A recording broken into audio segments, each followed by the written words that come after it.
and it's a very good afternoon to the Sportsfan radio viewers and panel. A special guest today, former St Kilda player, former St Kilda coach, Grant Thomas. Good afternoon, Grant. Good afternoon, guys. How are we all? And I'll throw to long-standing St Kilda supporter John to ask the first question. Hello, Grant. How are you going? Good, John. Good, Grant. Look, thanks for coming on the show. As Mark said, I'm a long-suffering supporter, previous aspirant to the board myself, and we just want to talk about your recent comments, which I must say I certainly support, which emanated from your trying to get who would appear to be a fairly worthy chap to come onto the St Kilda board. And of course, the media have done what the media normally do, grabbed it like a rag doll and thrown it around, and there hasn't been much light generated, a lot of heat generated. But I just like to ask you, as a former player, former coach, respected in both those areas, and since, what do you see as the problems on field at St Kilda at the moment, off field on St Kilda at the moment? And I'm sure you do have some suggestions for how we can fix up both situations. That's a real Andy Mark question we've got there. That went for 3 minutes. Oh, yeah. Longer than some of my efforts. How long have I got? As long as you want. Okay, well, I'll start with the on-field because they're the effects, right? And we'll get to what the real cusp of the matter is, and that's the cause, and that's the leadership, that's off-field. So on-field, I think we've got a reasonable group of players that are capable of getting to sixth in a really good year, getting into finals in a good year, eighth, in an average year, just missing out, in a poor year, finishing as low as 12th or 14th. That's what I see of our list. So everything has to go exactly right for us. I think we've recruited really poorly, the wrong players with the wrong mentality and mindset, and we've made some really poor decisions. And I'll cite one of those. Is Jaron Geary as the captain. Love him. You go to war with him, you'd want him next to you in the trench. He's a ripper in that regard. But to give him another year is just madness. I mean, St Kilda aren't going to win the premiership next year, so let's be honest about that. That's the first thing. And all Gears is going to do is hold up a spot, and all I hear is, yeah, but there's such a gap in our leadership at the club. We need him. Well, if you haven't got it after 10 years of Gears being there, you're not going to get it after 11. So Gears can't obviously empower or develop leadership within the group if there's a big gap. And if we're depending on him, heaven help us. Apart from the fact he gives an almighty crack whenever he plays, and I think we've seen his last couple of years, he's just short of what's required, I think. That's what I think. So I'd be tapping him on the shoulder and say, love you, thank you, move on. But that's just one example of these decisions that St Kilda make for whatever reason, I don't know, but we just make them all the time. We make emotional-based decisions. So on field, our list is okay, but I cannot see anything looking towards short-term success from that group, and there needs to be some more dramatic changes. Just getting rid of Loney just didn't do it for me. I think the club's in a position where they need to have some shock treatment. They need to understand that they're in the AFL Premiership business and not the AFL playing the game business. And there's a big difference in those two mentalities. And I think we need a bit of a shock treatment to recharge everyone, reunite everyone, connect everyone, and go on a rampage to do what the Bulldogs have done and to do what Melbourne has done, gone past us. And so it's achievable, but it's damn difficult. But it's very achievable and can happen in a very short time. That's on field. Off field, our culture has been a real problem over the whole journey. I think we nearly got it right for a decade. then when Ross left, it sort of all petered out to nothing for the last decade, and that's just not good enough. And I think the incumbents, Matt Finnis is a lovely man, and he's done, some would say, a reasonably good job, but he's not going to take us where we need to go to, and he's overseen the worst debt in the AFL of $13-14 million. And that's with significant extra handouts from the AFL, which we're concerned about how we got those, but that's another story. And so another employee might be linked to that. And Community radio, open up. He's seen three or so coaches, and he's seen a performance of one final appearance in a decade. So whilst our community work is good, and the Danny Frawley Centre and all those other fantastic community initiatives are there, but that's not what we're there for. We're there to win premierships. We've won one by 1 point in 150 years, and we need to get in the game. So that's one. Simon Lethlings, everyone tells me he's a talented football person. Well, he needs to bunker down and focus on football and stop trying to focus on potentially trying to take over the CEO role. You got Matt Finnis looking over his shoulder, worried about losing it. You got Lethlean after it. Not a healthy environment, I don't think. The president, Andrew Bassett's a lovely guy, intelligent, done well in business, but I just think there's a bit of a mushroom effect there. He's just fed. He doesn't know enough about premierships and football, and because of that, he's fed what he's fed, and he believes it. And because of that, he's making his decisions based, in my opinion, on false information. Look, he might get there. I hope he stays there because we want to have solidarity from him. But he has been there. Let's remember, this is his 6th year. He had 2 years as a director, and this will be his 4th year as president. So been there a fair time. So the movement year in 2022 would need to be, I would think. And that then peters down to some of the other bizarre decisions around our list manager and how that ever came about, around David Rath, who's head of fitness. Well, not so much fitness. Strength and conditioning. No, he's not even head of that. He's David Rath's head of strategy, if you like. So he's there to ensure he's head of the program. And so he's the right-hand person, and the coach seemingly reports to him.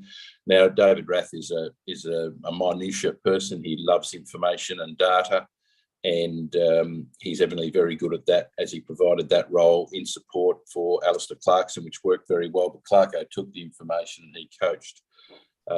You've got Brett Ratton, who's a lovely guy, been around a fair time, but Rats is also a very technical strategy, tactics sort of person, and to me that's great. But when you got two people like that, we're missing out on that sort of Neil Baum, what he did with Richmond, that sort of Choco Williams, what he did with Melbourne, that person who understands what people are about and is able to connect them and to bring them along with the spirit, morale, and sell a dream to them and take them on that journey and help them to get there by making sure that the culture and the environment is absolutely perfect.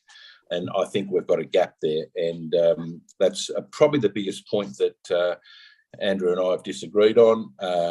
Well, we don't disagree. He agrees with me, but he thinks he can fix it another way, which I have grave concerns about that. So our leadership, culture, environment issues off-field are of concern to me. I know the Dean Anderson has been on the board for, I don't know, seemingly a decade. Yes. And he's in charge of footy. Well, and he's up for re-election this year. I know Jason Blake's gone on there. Love Neil, coached him. Copped a lot of ridicule for putting him in the ruck. I think it made his career. I think he did a super job for us because we didn't have any. And a lot of people have tried to do similar things since, but I don't think Neil's got anywhere near the experience required to lead the football direction of an AFL club. With greatest respect to him, I think he's still learning, and he's not long out of the game, and he's got a few more things to do rather than the current experience in engineering or whatever he's been doing recently. Grant, can I just stop you there? There's a lot to unpack there, but can I just take you back to your comment about shock treatment? St Kilda's quite possibly the most unsuccessful sporting club in the world. 150th year next year, one premiership.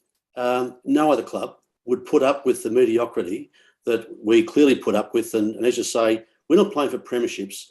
If we get 5th next year, the directors will be jumping on the beds. They'll think this is a fantastic year. This is good enough. The other thing is, I think the club's insolvent. Now, shock treatment are the words that resonate with me. If you're looking at shock treatment, where would you start?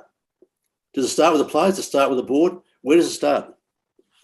Well, it's a leadership issue. Strong leaders make strong decisions. If you can't cut the mustard, if you're trying to appease everyone and you're trying to be liked, you'll make those decisions, like Jaron Geary. But if you are a strong leader that demands levels of engagement, and anything less than that is unacceptable, sometimes you've got to let people go. I mean, we had to let Peter Everett go. There was 2 or 3 others back in the day.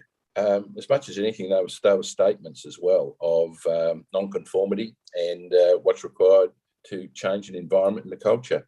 So, unfortunately, there needs to be sacrificial lambs for that to happen sometimes. You cannot keep the same incumbents in place that have got us in the position we're in and hope that they're going to get us out of the position that we've been in for 10 years. I mean, someone said that was insanity once, and I tend to agree. You have to make changes. And that's no disrespect to them. Probably only operated as well as they could have in the circumstances that were in front of them.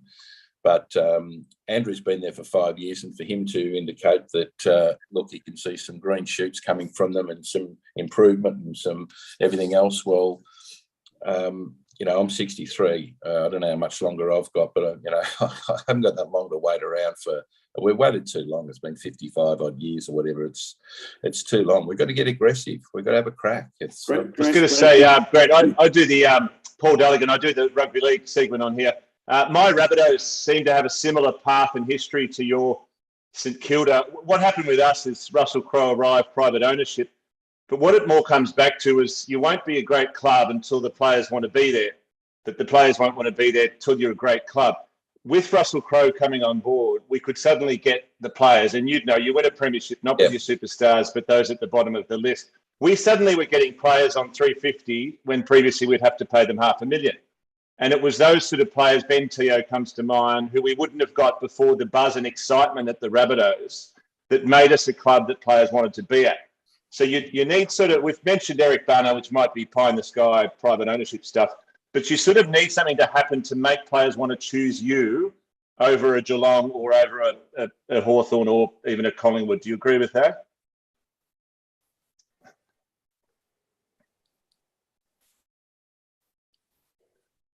You there? I think you've stunned him, Paul. Yeah. You find another one, Giraffe. I've knocked him out. The 2020 annual report of St Kilda makes interesting reading, and John, is that they're not insolvent because the AFL will support them. So, well, yeah, but that's an interesting concept, Cooter. When you've got external help from an external party, is that your own income, or is that income for another third party? It doesn't matter at the end of the day. Isn't that about half the sides in the AFL? Correct.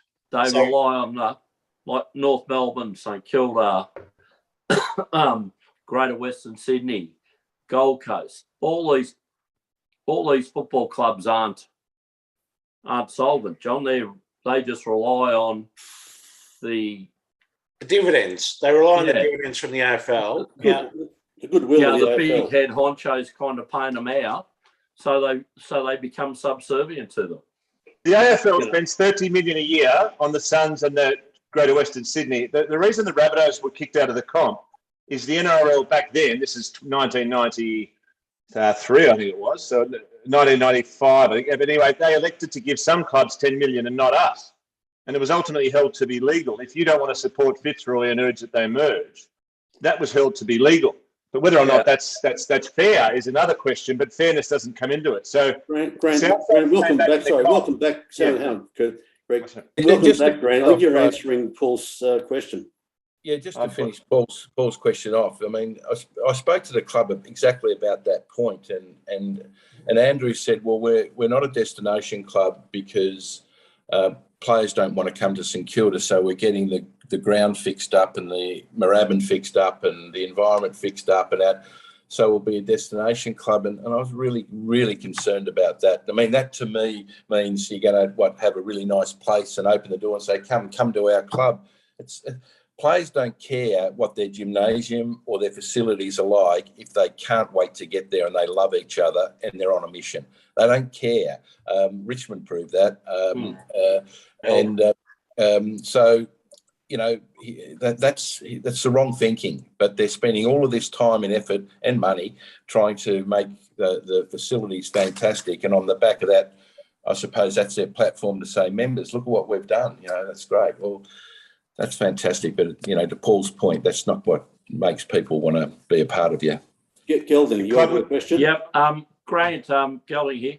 Two-part questions. Yep. A few of us live around the Bentley area, around Moorabbin and things like that, which I regard as St Kilda heartland.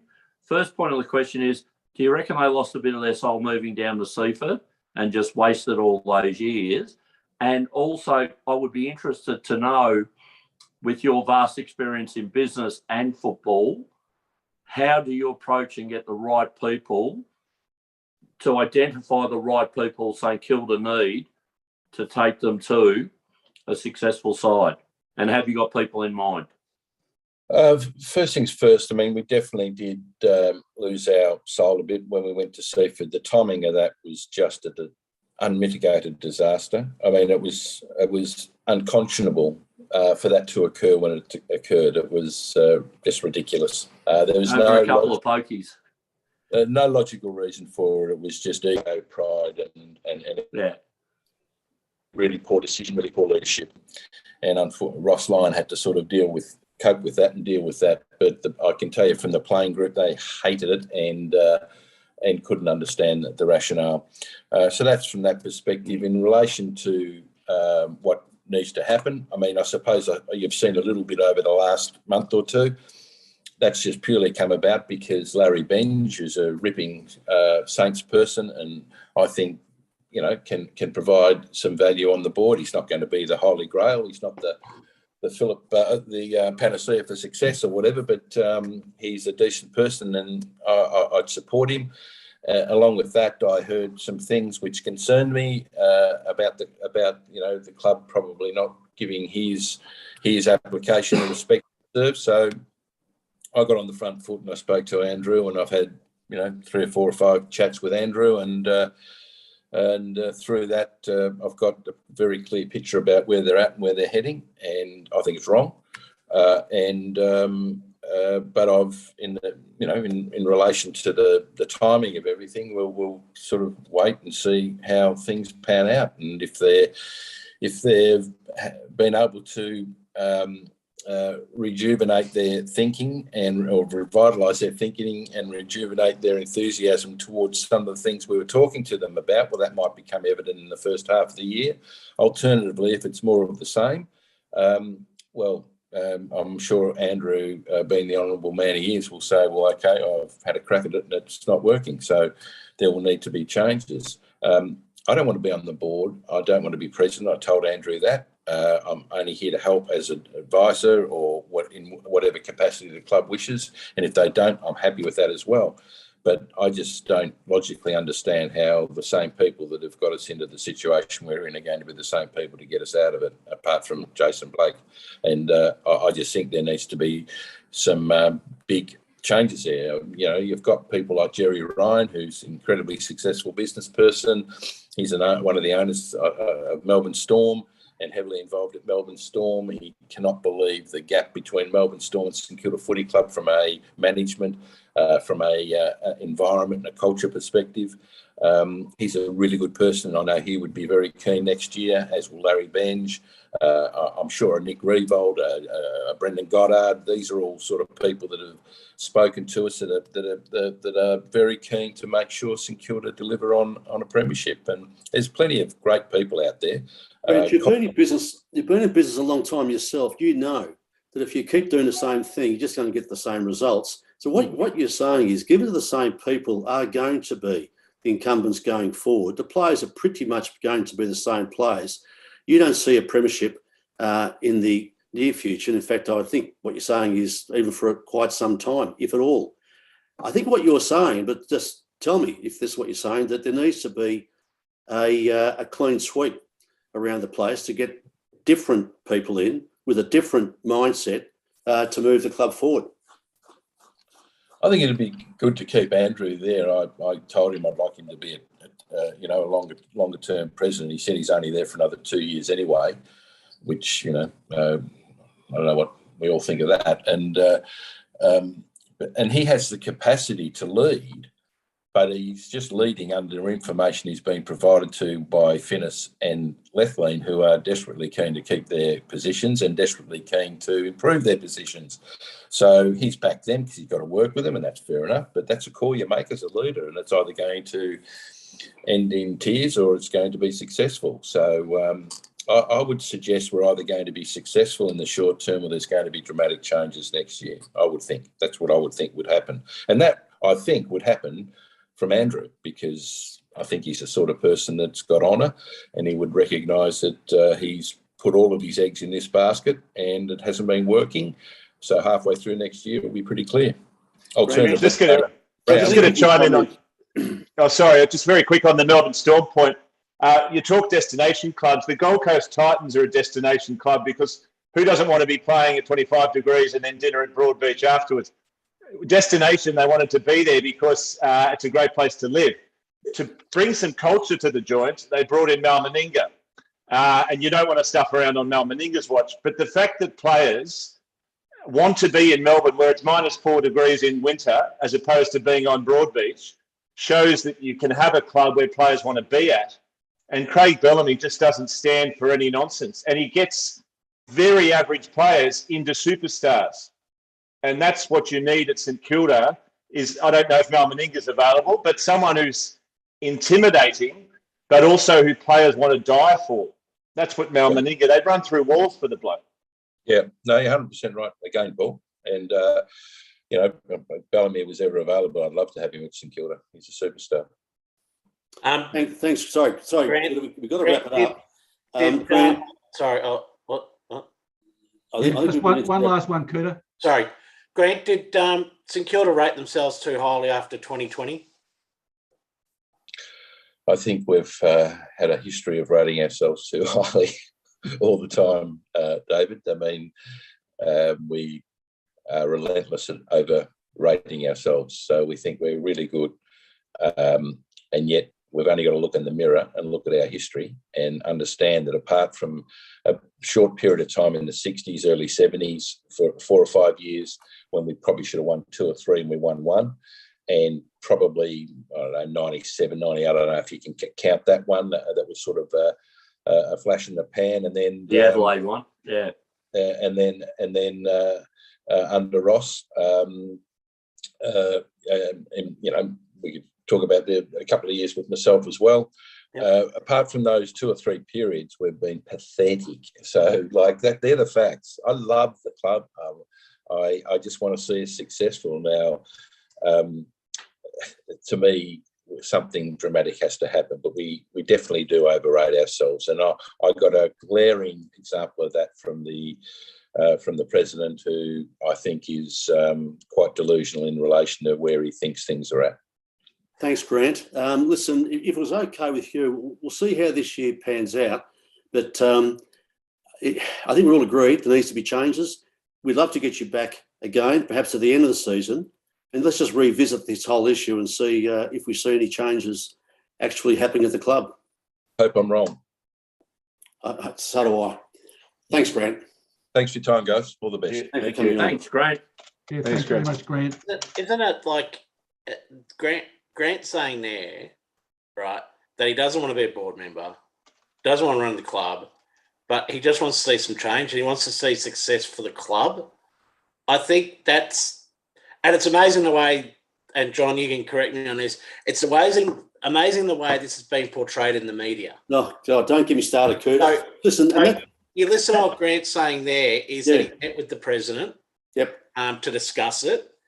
He put his case forward, the president put his case forward, and Grant said, okay, well, let's see what happens then. Like, it's not like it's a coup or we're going to get the knives out or anything like that. Tudor, it's exactly the way the normal media works. They don't give a stuff about getting to the issues. They just want to generate controversy, which is what they do. What we've done there is put a fellow who's not putting himself up for the board, doesn't want to be president. He wants to put somebody who he thinks it will be good for the board. He bleeds for St Kilda. That is exactly the person the Saints board should be listening to. And what do we get? We just get this confected controversy all the time. I think the St Kilda board will not listen to him at their peril. John, just on that, is he the type of person, the right type of person to be an advisor from the club to give the board a perception that may be a supporter's perception rather than just hearing and knowing a Finnis and a Lethlean and the way they operate and things like that, the way within the bubble of the club, they may think they've been doing good and say, hey, we've got a contrary opinion and go from there. Gelding, nice idea. He's tried it. He's clearly spoken to Andrew Bassett a number of times, and I think he used the word delusional. And that's because he's operating from a set of facts or data that's clearly incorrect. And you've got a fellow in the president who is clearly not a leader, in my opinion. I didn't say that from a supporter's point of view. He ain't a leader. I've got no idea about the direction of the club. I was told this year that the board always thought 2022 was going to be a year. Well, they've come out and said after 2020, and, you know, they made the finals in, which was described as a unique year. They said they're in the window and continue to buy players. So what we're hearing from Grant, 20 may have been the upper region. No problems with injury, shorter quarters, doing that. Look, you've seen St Kilda, you've seen Melbourne. They're on similar trajectories about 6 years ago. Look where they are now. You know what's been different, and they've made some genuine changes at Melbourne, and I can't see much genuine change at St Kilda, particularly the playing group. Grant, can I tell you, just jump in on that? Sorry, can I just summarise, even from the outside, what happened at the Demons was Paul Roos, and what happened at the Western Bulldogs was they put a coach in, and I know Liam Pickin through my kids, and with Luke Beveridge, the players are actually shit scared of the bloke because he's tough, but they love him and want to run through walls for him. So that's my very quick summary of what needs to happen at each club. Someone like that. Okay, so Grant, Thomas, and Paul raised it about the Melbourne Storm before. These clubs do not have the best training facilities, right? I'll give you the start. Melbourne has an oval that used to be Collingwood's that we got handed over, which is next to Punt Road. Everyone can watch them, blah, blah, blah. Not the best, but they want to play for each other. They want to be at the club. That started when we got Peter Jackson, right? Yeah, I agree. We had CEOs. Does a good suit. Yeah. All right. If we talk, it's a shocking gag. If we talk CEOs, remember we had Paul McNamee. We had a bloke called Ray Ellis. You can go through the list of CEOs that just were not what was the club needed. Now, we got a football person in the role who knew what needed to happen. Yes, we got some handouts and assistance from the AFL, but isn't it in the AFL's best interest to have sustainable clubs? So Richmond got Neil Baum in. Peggy O'Neill came in. She got Neil Baum, identified who the best person was, and then they've got the support for Dimmo or Hardwick, sorry. Yeah. Melbourne got the CEO in, got the coach, Paul Roos, identified the next coach after Paul Roos, and then put people around him. Now, what happened this year was they actually got Adam Uze, Mark Williams, and the biggest appointment was 2 years ago when they got Darren Burgess in to get the club fit. Now, we've run games out better than anyone this year. Last year, we struggled and we lost players with injury. We looked like a devoid club. But this year, all of a sudden, there was an unselfish attitude, and that started at the top all the way down to the bottom. The other thing, John, this year with Melbourne was that, and it's not talked about, that they changed presidents halfway through the season. So Glenn Bartlett was replaced by Kate Roffey, and that was seamless. You hardly heard about it. There wasn't, why did this happen or anything like that? It just happened.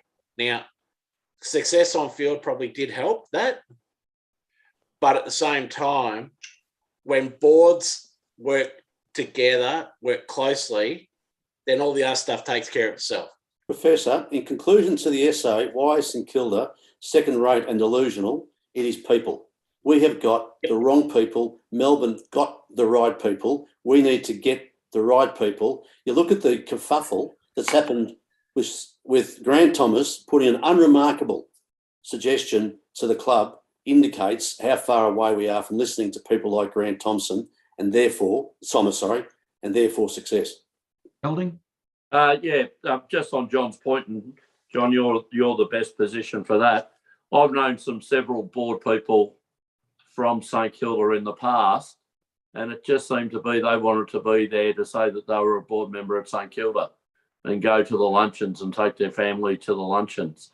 And it seems as if that kind of culture doesn't seem to have changed that much. When you've got someone like Jerry Harvey in the wings, as you said, apart from being a successful businessman, Jerry Ryan, he's successful in racehorses, he's successful with the Melbourne Storm. There is someone that will have the contacts to bring the right people to the club.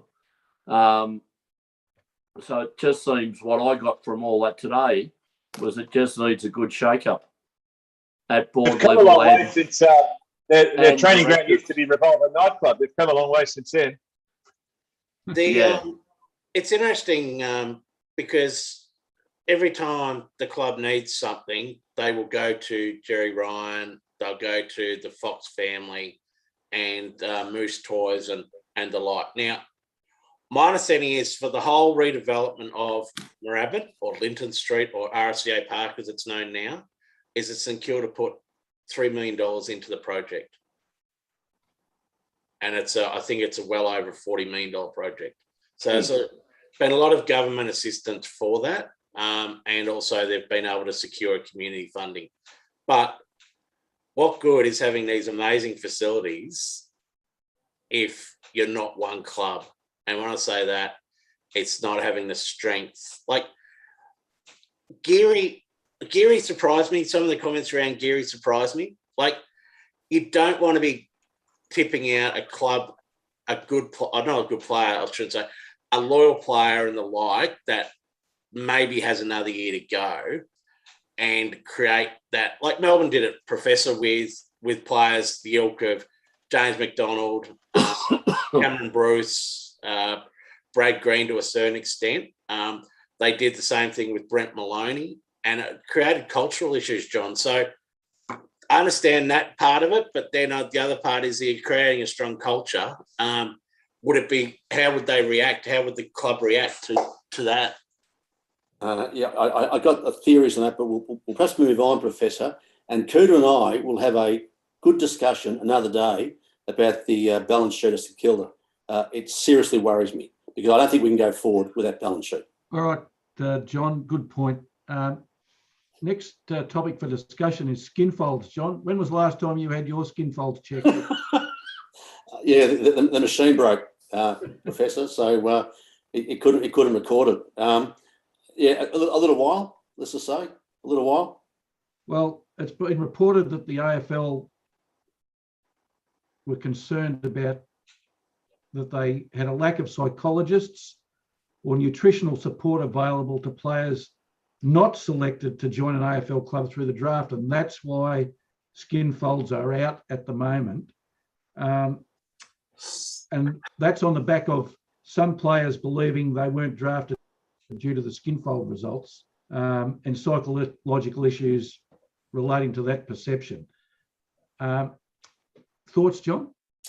Yeah, this came in a left field, I have to say. It seemed to be a solution to a problem that didn't exist. I didn't know that there was a massive and very clear problem with skinfold tests.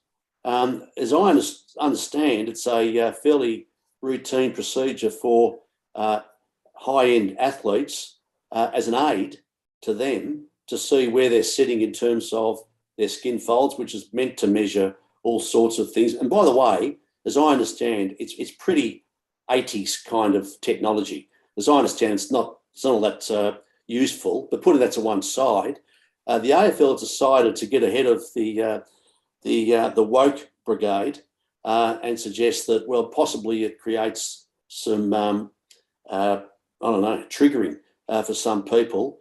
There are some examples that I've heard. Liesl Jones, for instance, has come out and said, look, it was horrible when I was a young swimmer. In front of the crew, we'd have a skin fold test and it was announced to the world. Now, I think that's just horrible. And that's just not on. But I don't think that's the way that the skin fold testing is done. And I have not heard a problem with it. And if it is an actual assistance to the club, but also an actual assistance to the player, well, I would have thought it's a good thing. So it seems to me that the AFL is putting perceived wokeness ahead of a practical, useful tool. I've heard in rugby league it's pretty precise. I knew a player once and he said, if I have 4 or 5 beers at night, it'll show up tomorrow on the skin fold test. And that's a large part of why they were pushed into the illegal substances. And that's, again, why they brought in the hair testing, and you suddenly had more shaved heads than a Buddhist monk convention. So the skin fold test is quite precise in the rugby league in that it shows up a few beers from the night before. That's how precise it is. So, but then Paul, okay, to take that point, the reason why that's shown up is because the players had a few beers. Well, the issue is a few beers. Now, if all you're doing is saying, here's your skin fold, it's gone up by 1% overnight, get it down, do more laps, that's doing nothing about the player's beer intake. It's a pretty blunt instrument, as I understand how it's being used. John, let me pose this to you. It's said that the issue is relating to perceived body image, okay, and that's why the skin fold testing is a problem.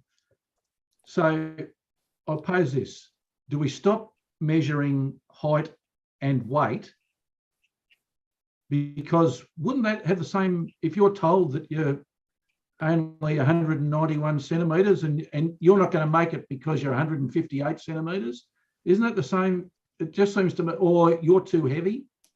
So if you're cutting out skin folds, isn't the knock-on effect that ergo you can't measure height and weight as well, because it's going to create the same, it's going to create body image issues there. Well, yes, Professor, but I'd firstly ask, where's the science on this?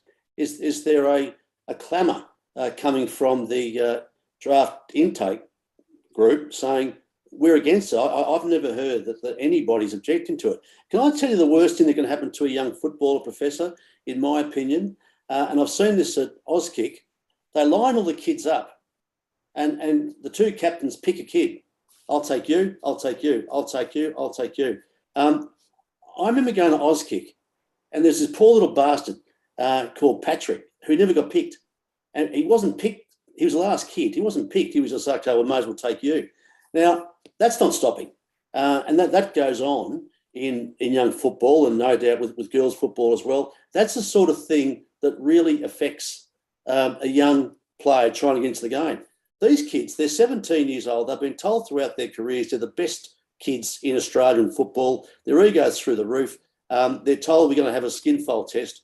I'm amazed if any of them are going to say, oh, that's outrageous. I feel I'm being body shamed. They're used to at least, all their life. Judge, your mate Patrick there, at least he would have got the McDonald's award. You know, you shit. He would have. He would have. Best He's a happy meal. award. You're absolutely useless, but here's a free cheeseburger. Knock yourself out.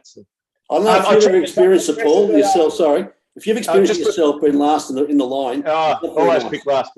Professor, I'll check the tape, but was that the first ergo in the history of this program? I don't think so. Oh, I loved it. Ergo. Is that the Greek god of sport?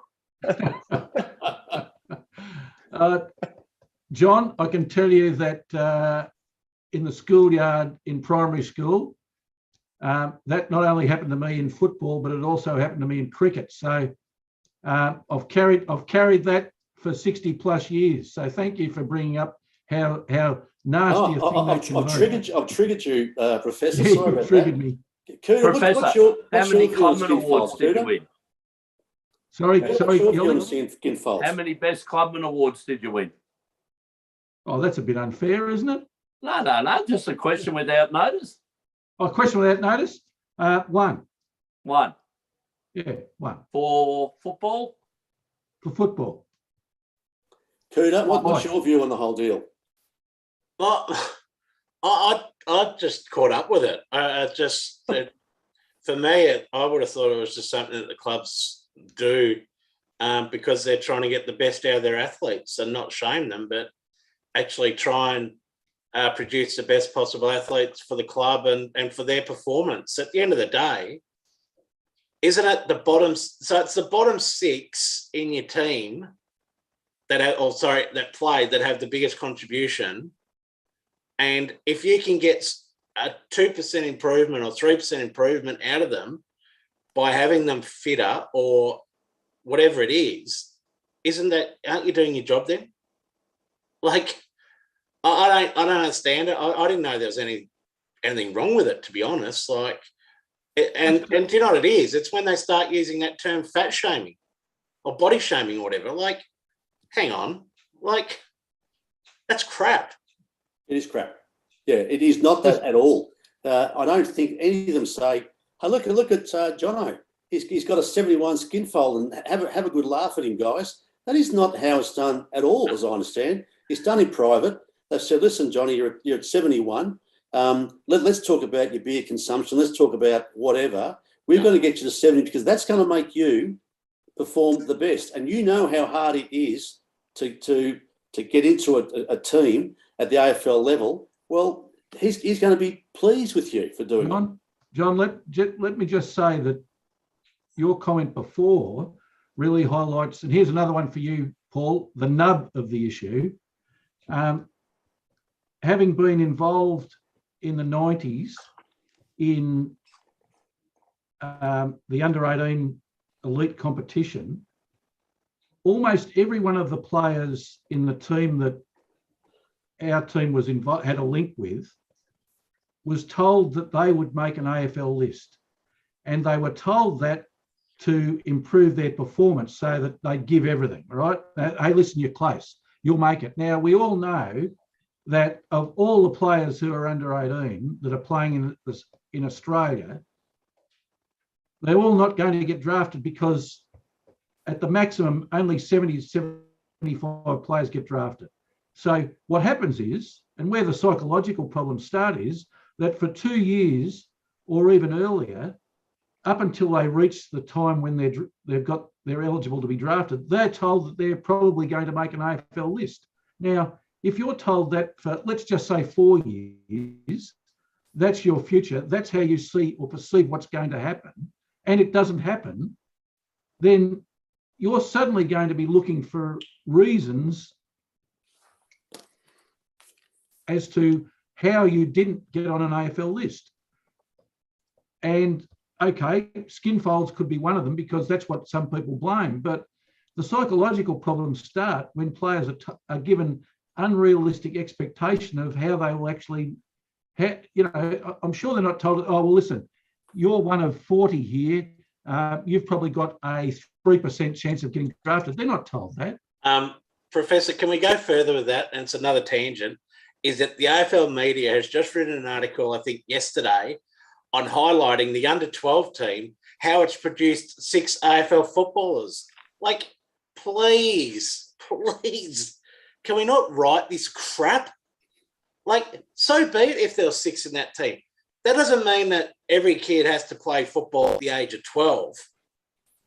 Like, we just write stuff. We just write stuff. So the AFL's got their own media department, right, just to write absolute garbage. It's headed up by Barrett, and you've got all these other ones. Can we please? Like, do you know what I'd rather hear? I'd rather hear how we're going with the AFL women's draw. Yeah. Where's that? I haven't. Mid to late November, the season's going to start in January, is it? And then we've got some real problems with the AFLW draw because we may not have grounds available because of cricket. Yet, guess what? We've got the AFL draw. We've got a rotating draw already done for the first 8 rounds next year. I'm telling you, it is. Professor, can I just take another example? When I was 14, I was a decent tennis player. I got into an elite group in the northeast, of which they were going to pick 2 kids to go to Melbourne to be professionally coached.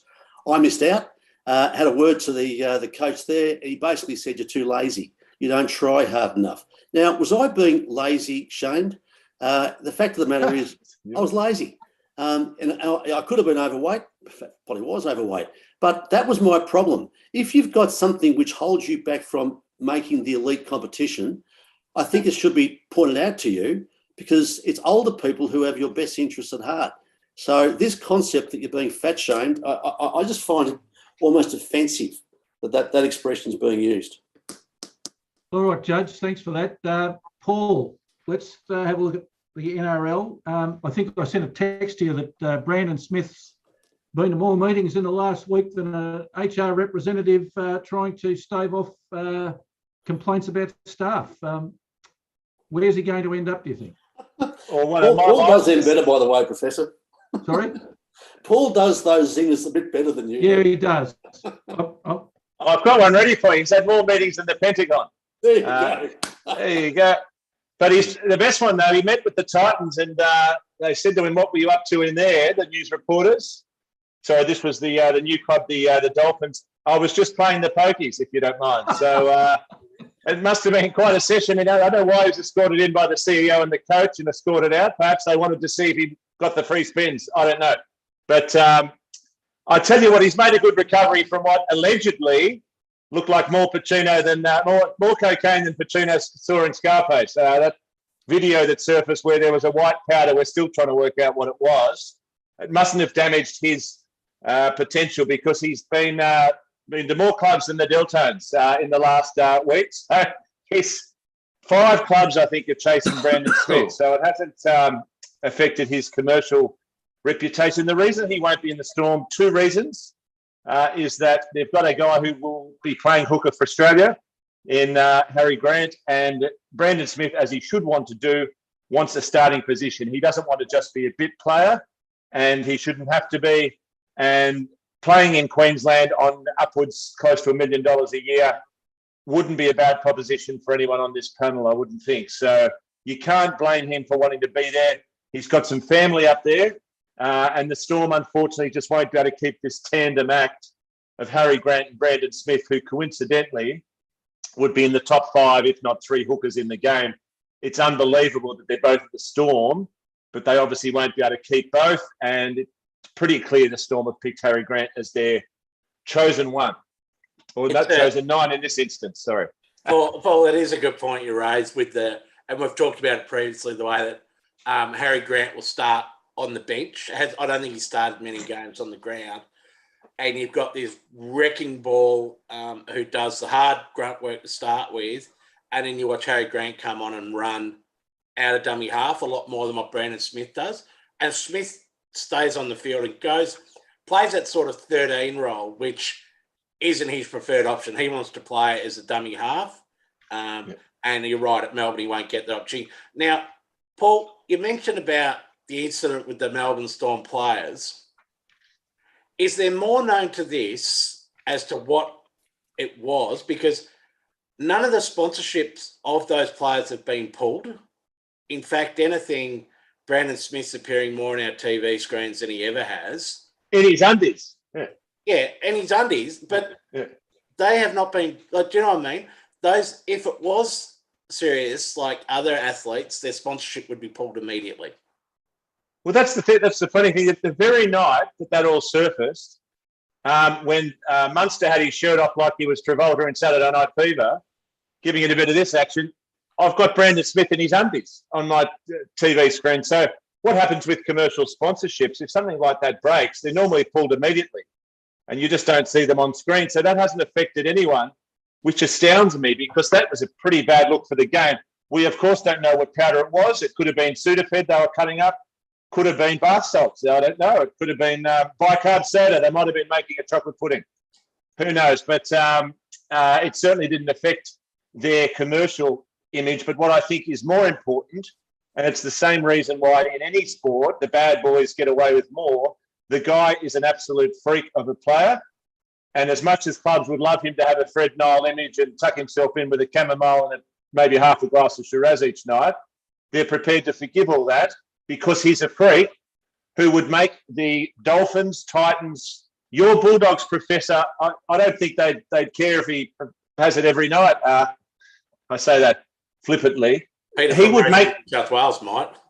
He would make the Bulldogs into a top 5 team immediately with all those other additions you've got, Professor. And if I'm running the Bulldogs, I would forgive that indiscretion, and I would forgive the fact he's a larrikin, because I know there's not many number 9s around of his skills. And if he goes to the Bulldogs, Professor, you've suddenly got a team that can win the comp. Paul, I'll go further as well.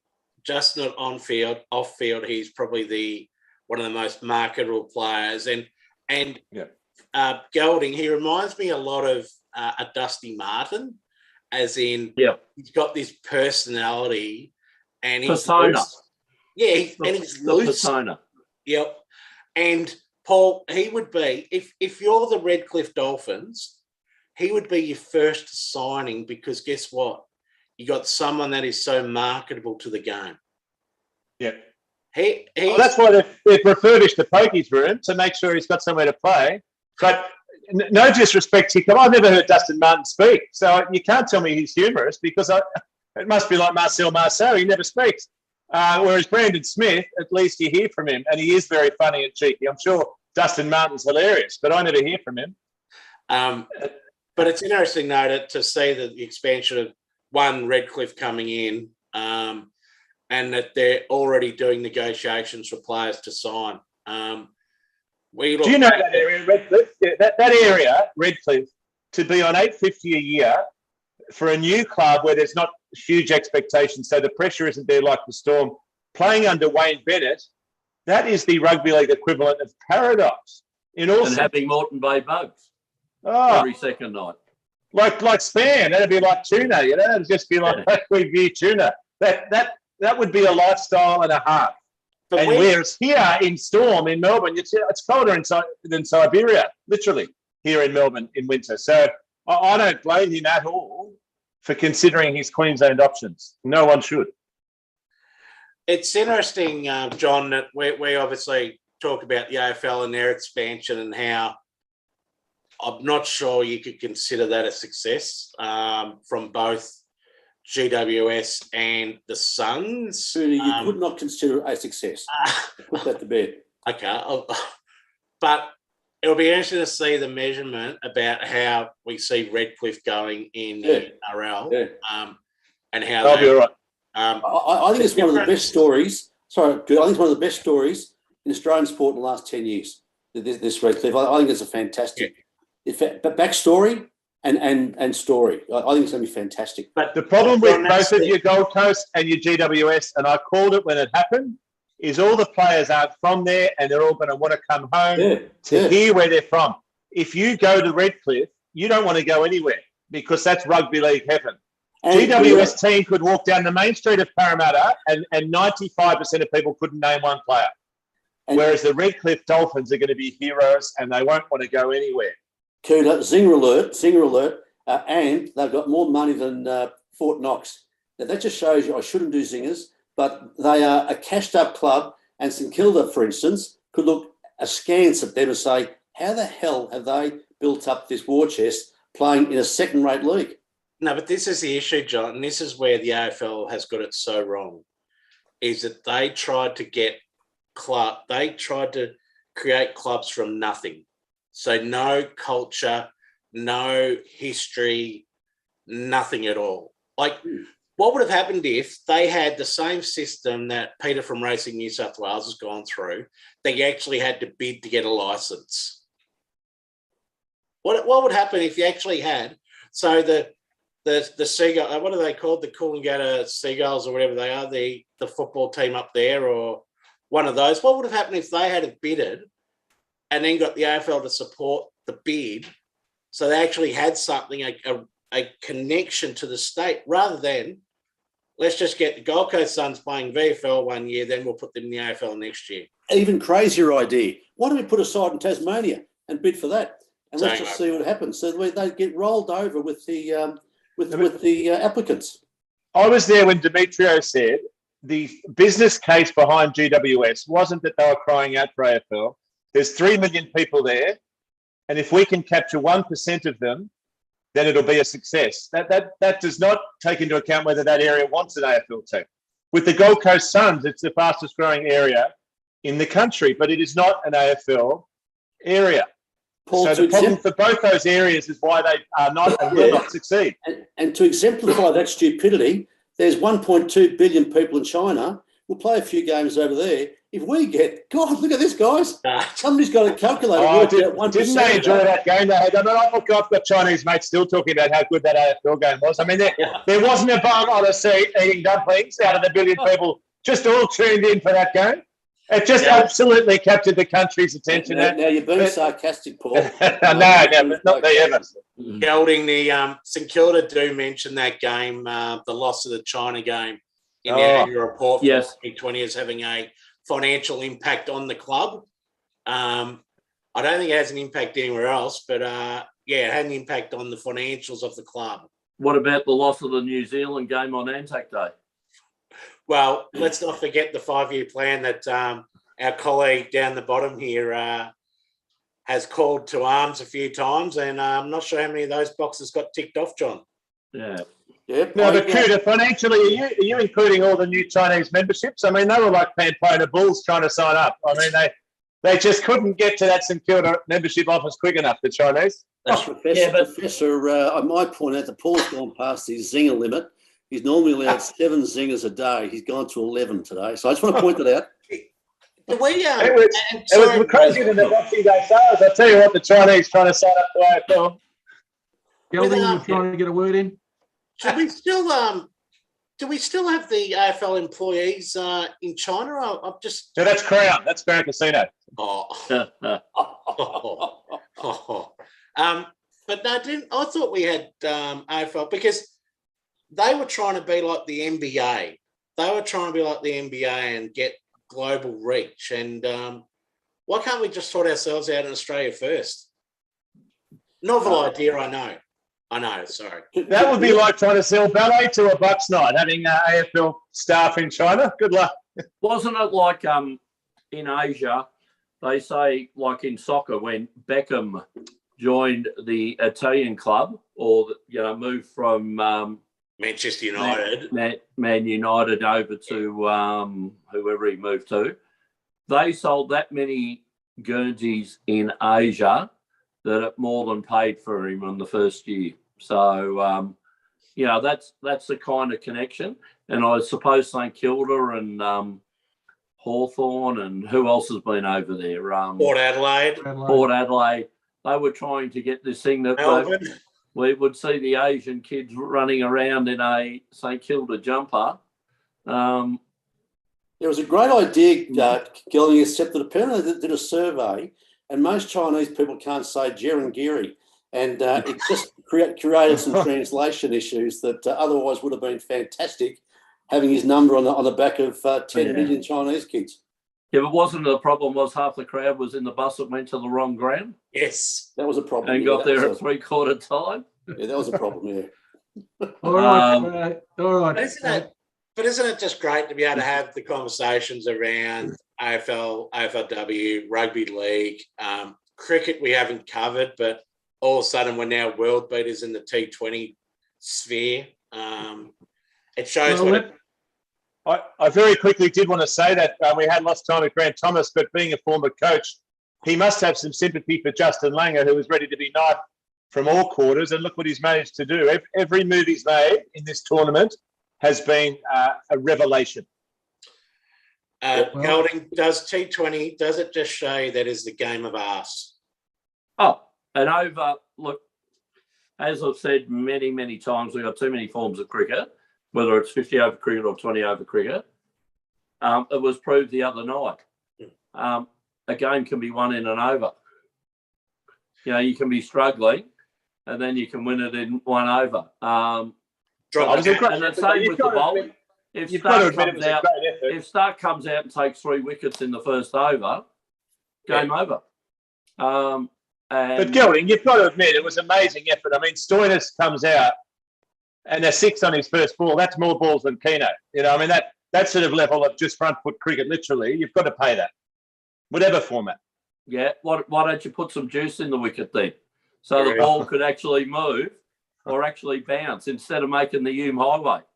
Paul, cricket, they make those 20 over games the Hume Highway. You would hate to be a bowler in it. That is fair income. The ball, there's no seam, there's no bounce, there's no nothing that actually tests the batsman. You just get on the front foot and slam them straight back down the ground. Wade, 2 of those balls, you know, that he hit for 6 sweeping over the keeper, could have easily missed, and he's been bowled halfway up the middle stump. Well, he was living on 9 lives, Gelding, after getting dropped for it. But that is the good thing about 2020 cricket. You know, you can take a risk, you know, and you can do it. What I'd like to see, Paul, which would make it interesting, bit of juice in the wickets. Like, instead of just make a thing for Mitch Marsh to put his foot down the ground, and that's why he doesn't make it in Test cricket, because the ball moves and he can't. They play this one shot and they get connected. If you're going to have a game of cricket, or do you just want to have a bat off? Gelding, a quick one for you. So in cricket, you don't have to nominate whether you're right-handed or left-handed batsman, and you can switch hit, whatever. Yeah. In the T20 today, the WBBL, there's a bowler, Barsby, who can bowl right arm and left arm off spin. But you have to nominate. You have to nominate. Yeah. So why can't she just trundle up and then choose whether she wants to be a left-hander or a right-hander as she delivers it? Well, the people, remember the English made the rules for cricket. Of course. I was speaking to someone on Friday night that asked about the LB rule when it was clearly going to hit the stumps but pitched outside the leg stump, and you cannot go out. And there's just one simple answer to it. Like, leg before wicket should be the most simplest rule of all time. If you miss it and it's going to hit the stumps, you should be leg before wicket. But no, the Poms have got a hold of it. You know, ball's got to pitch somewhere on the pitch and got to be straightening, or it can be there. And, you know, it is just. Hey, Kuda, just digressing on that. What sport must you play right-handed? Question without notice. You must play right-handed. Is it fencing? Nope. Good, but I like your thinking. Anyway, we'll come back to it. I just thought one for the listeners. We get a prize money. Hockey. I was just going to say, Gelding, with your 2020 there, what about that ball the other night that bounced twice? It made Bob Bolt look like Joel Garner. Yeah. It was one of the worst. And then they had a crack at David Warner for putting it into next week. Why wouldn't he? You wouldn't see him at a cream puff at Baker's Delight, and he's just walked up and put it into next week. Sorry, you're still at 13, by the way, Paul. That's 2 weeks. Why is he in trouble for having that hit, Gelding? Like, if the bowler... Out of the spirit of the game, someone said on Twitter. Spirit of the game, give me strength. It depends whether the umpire calls it a dead ball or not. He didn't. And they shouldn't. If they call it a dead ball and you see them and they cross their arms and go like that, and then, as Paul said, see, the rules change every tournament. Yeah. So you don't know what the rules are until you read the rules of that particular tournament. It should have been be allowed to be hit. It used to be that you could pick a ball up when they bowled it, throw it up and hit it. You know, It wasn't Professor, it was, Professor, John it's Howard interesting. that bounced it out 4 times before it got to the other ends. Mark, it's interesting we talked about this. Up until this game, I don't think anybody cared at all about the whole bloody World Cup, did we? If we were out of it, we really wouldn't have cared. I cared when I put a small investment on at $8, but yeah. Who said it's John, a betting we game? weren't allowed to talk about your betting on this show. Giraffe. No, it wasn't a bet for a friend. Bet for a friend. So, yeah. Right. Okay. The 300 betting accounts. Judge, the only interest in the T20 were journalists queuing up prior to the tournament starting to whack the Australian team and the Australian coach. And my, as I said on Twitter the other day, how all those column inches have aged very, very well. And now we haven't heard a thing out of any of those people who said that Australian cricket was in trouble. Well, I think the only thing that I thought was of any interest during the week was the Age saying, don't let venture capital anywhere near cricket. Well, can I say last week we said exactly the same thing. So they would listen to us perhaps. And Gilding, maybe we need Grant Thomas to go to Cricket Australia. I mean, John, when you're talking about trading insolvents and needs a shake up in the right thing, that's Cricket Australia. Are you excited for the Ashes though, Gelding? Yeah, So that's not a really. problem. There's That's the too much problem. cricket. So the Big Bash will be on, the Women's Big Bash, then the Women's Ashes and all that. And Because you're not exactly big Kev with your it's excitement. becoming a lot like now tennis. You know, like how do you keep building up? There's a tennis tournament or a golf tournament every week. You know, but then there's the majors. I take it I you're not suppose you to. get excited about the Ashes because it's regarded as the majors. But I notice the England boys aren't having the same swagger at the moment since they've been kicked out of the 2020 tournament, are they? Oh, Ben Stokes is coming. He'll add a bit of swagger to it, a bit of punch. Yeah. But again, though, Gelding, isn't that a problem, though, Gelding? If you aren't excited by it, and this is where I think they did their dash when they tried to cook the goose a few years ago with the Big Bash by increasing the number of matches. Yeah. That it just was filthy at the time. So all of a sudden now, it's really struggling for identity within the Australian sporting. I think everyone will get interested come December and that it's the Ashes, so people will do it as long as it's a contest. I noticed Western Australia are now making the exemptions, so they'll get a test once Tassie showed some signs. So, yeah, I think when everyone gets there, we'll get all there. right, Gelding. Gelding will stay with you. Racing today at Geelong, and Donald, the track at Geelong is supposedly, according to the TAB website a few minutes ago, a soft 7. Donald, a soft 5. Showers during the day. I doubt that those ratings will stay the same. So, as we said yesterday about Cranbourne, buyer beware punting in conditions like this.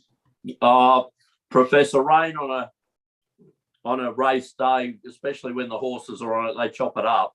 So that can affect the patterns of racing and, which we've talked about. But we've got a couple today, Professor, for us. At Geelong, in the first, I like number 11, Relabicious Bell. Race 2, number 6, Fighting Arrow. And I reckon that the bet of the day is race 7, number 5, ridden by Sportsfan Radio's own Craig Robinson. Should be winning. Actually, as I said in my text to you, gentlemen, Robbo watched today. He's got 4 rides, all good each way bets. Might end up with a double with Dan State and Test today in race 5. Donald Cup Day, Professor. Should be a good day, like race 2, number 5, Telegraph. Mick Price and Paddy Maloney. Think that should get us away. Bit of a bank builder. Into Magic City, race 3, number 6. Into race 5, number 7, Donna Treese. I like Barbie's Fox in the Donald Cup, but it's been scratched, Professor, so I'll be leaving that alone. But we might end up on race 7, number 5, 1 for the Giraffe, Boom Boom Sweet. Well, I was just going to say, this is for the judge here. In race 7, there's a Geelong. There's one called Know It All Jack. There's an omen bet for you, Judge. But in race 1, you might want to double a running parlay. Listen to me, Jack. So not only you know it all, you won't let anyone get a word in. That sounds a bit like someone else I know. It could be me. And there's thank you. I'm glad that Paul has a friend that he is able to bet for, aren't you? Aren't you, Golding? I'm not one of those bidding agents at auction. You know, I was acting for someone else. That's right. Well, I was happy enough with Johnny get angry, but these jacks that are coming through, you get more jacks than the St Kilda Footy Club. I'm going well, Coot. I'm getting better at this Zinger stuff. Not great, but better. More jacks than Crown Casino. There you go. John, there you go. These jacks, unfortunately, there's one, listen to me, Jack. It's 17 to 1 in the paper.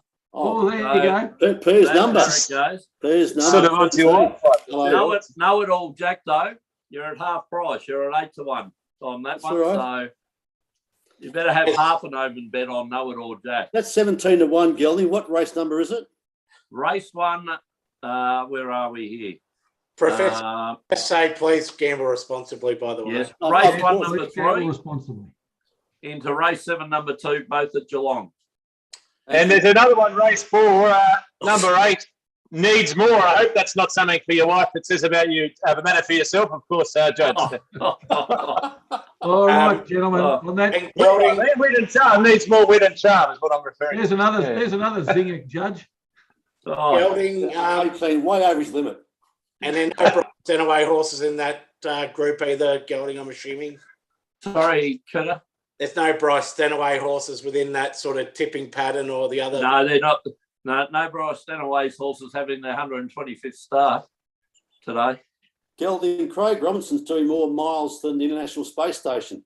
Thanks, Gelding. Thanks, boys. Yes, Sportsfans Radio's own Craig does get around a fair bit, but travelling down to Geelong today and probably one of his better books of rides, John, today. So good to see him get a chance on horses with a good chance. More runs than a dodgy Indian restaurant. Yeah. Okay. There's no right of reply, Judge. No. And on that note, gentlemen, thanks very much for your participation today. It was terrific to be able to talk to Grant Thomas. And until next Sunday, it's a very good afternoon. Good afternoon.